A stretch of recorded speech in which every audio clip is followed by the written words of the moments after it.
नियोजित शिक्षक और ये बिहार के नियोजित शिक्षक जो कि आज के डेट में राज्यकर्मी की दर्जा को लेकर के संशय की स्थिति में कि आवेदन भरे ना भरे, एग्जाम दें ना दें, या फिर सरकार कोई फैसला देने वाली है। ऑनरेबल कोर्ट के सुनवाई के बाद, नोटिस जारी करने के बाद तमाम आप लोगों के सवाल, और आप लोग लगातार कहते हैं इसका कोई फॉलो अप आप नहीं दे रहे हैं सर, कि इसमें क्या हो रहा है, कोर्ट की अगली तारीख कब पड़ रही है और सरकार का पक्ष क्या है, जवाब कब फाइल हो रहा है, और सर कोर्ट ने क्या क्या चीजें कंसीडर कराई थी।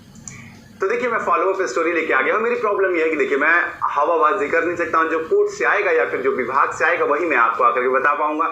ऐसे जो लोग कह रहे हैं कि एकदम सरकार झुक गई है, सरकार आपको मौका देने वाली है, बिना एग्जाम के आपको रख लेगी, ये तमाम चीजें वो मैं नहीं कह सकता हूँ, क्योंकि उसके फैक्ट्स मेरे पास नहीं है और इसीलिए मैं बचता हूँ। तो चलिए, अब मेरे पास फैक्ट्स आ गए हैं कि सरकार का क्या स्टैंड है उसके ऊपर, और ऑनरेबल कोर्ट ने जो आदेश जारी किया था, जो नोटिस जारी किया था हलफनामा के लिए कि आप लिखित में दीजिए। देखिए, मामला मैंने आपको बताया था, जो लोग नए हैं उनके लिए बता दो कि देखिए, राज्यकर्मी के आप सभी शिक्षकों को ये कहा गया था कि भाई आपको एग्जाम देना है। उसके खिलाफ जो है, मैं शॉर्ट में आपको बता रहा हूँ, हाई कोर्ट में चले गए नियोजित शिक्षक और उन्होंने कोर्ट में ये जाकर कहा कि यहाँ पर ऐसी ऐसी चीजें, हम लगातार इतने दिनों से शिक्षक हैं और अब हमें एग्जाम देकर हमारी एलिजिबिलिटी चेक की जा रही है, और अगर हम 3 अटेम्प्ट में पास नहीं करते हैं तो हमें जो है नौकरी से निकाल दिया जाएगा। ऐसा नोटिस जारी हुआ है।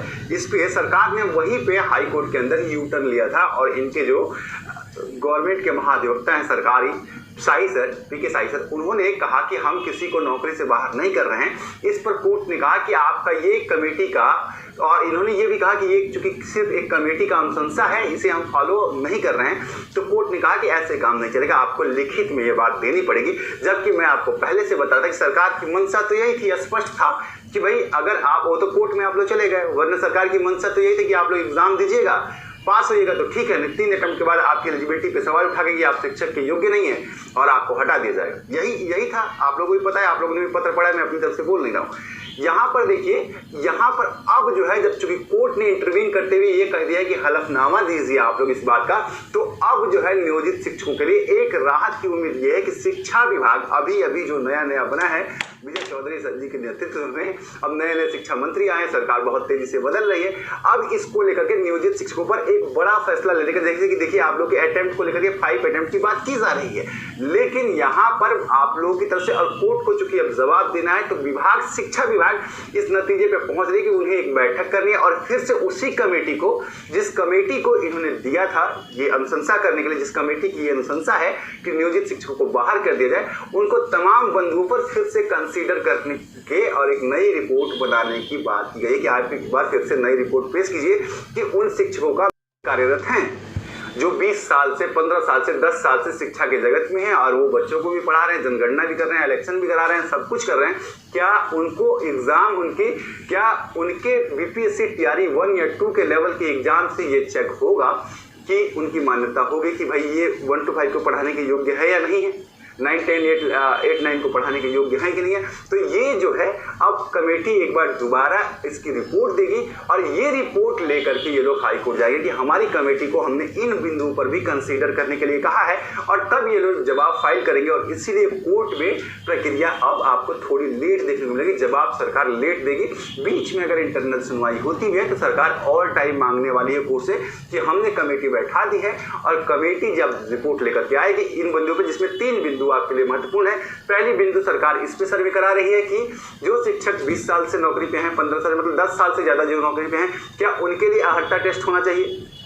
दूसरा, वो शिक्षक जो मतलब किसी भी तरीके से, मतलब अब आज की डेट में बीमारियों से ग्रसित हैं या तमाम परेशानियों से ग्रसित हैं और साथ में वो अन्य कर्तव्यों का निर्वहन कर रहे हैं, क्या उन्हें भी टीआरई 1 या 2 के लेवल का एग्जाम देना चाहिए।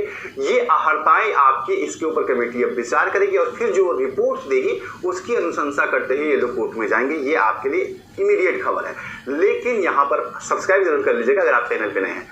अगर आपको महत्वपूर्ण बात यहाँ पे बताऊं तो अभी तक टिल नाउ सरकार यही स्टैंड पे है कि वो आपका एग्जाम कराएगी और नियोजित शिक्षकों के भी एग्जाम के थ्रू ही उन्हें राज्यकर्मी का दर्जा देगी। सरकार इस स्टैंड पे बदलाव नहीं कर रही है, अभी तक नहीं की है।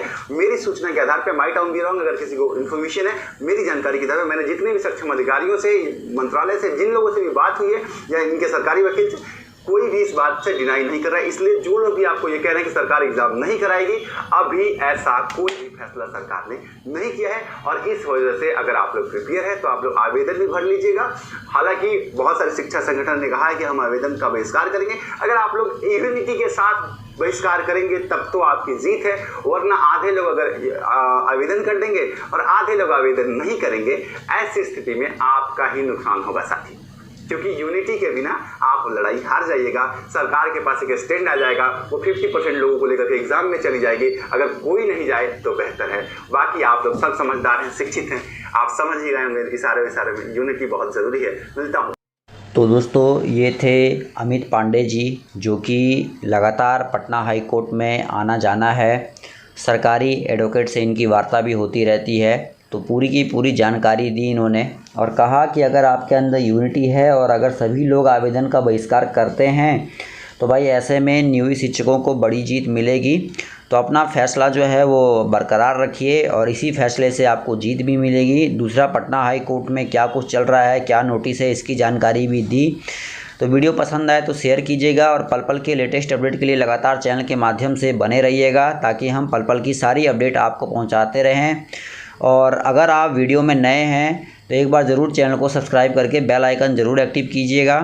और जहां तक पटना हाई कोर्ट की बात है, तो पटना हाई कोर्ट में इन नियोजित शिक्षकों का जो केस है वो पूर्ण रूप से फाइल किया गया है, जिसका केस ऑर्डर भी मैंने आपको प्रीवियस वीडियो में दिखाया था और आगे भी मैं आपको दिखा दूंगा कि कैसे लिस्टेड है, कौन सी डेट में लिस्टेड है। और एक सुनवाई जो पूरी हो गई है उसमें सरकार ने देखिए यू टर्न भी लिया था और सरकार ने ये बात कही थी कि भाई जो नियोजित शिक्षक हैं, स्पष्ट रूप से सरकार ने कहा था कि नियोजित शिक्षकों को जो है एक क्षमता परीक्षा देना होगा। के पाठक का आदेश था।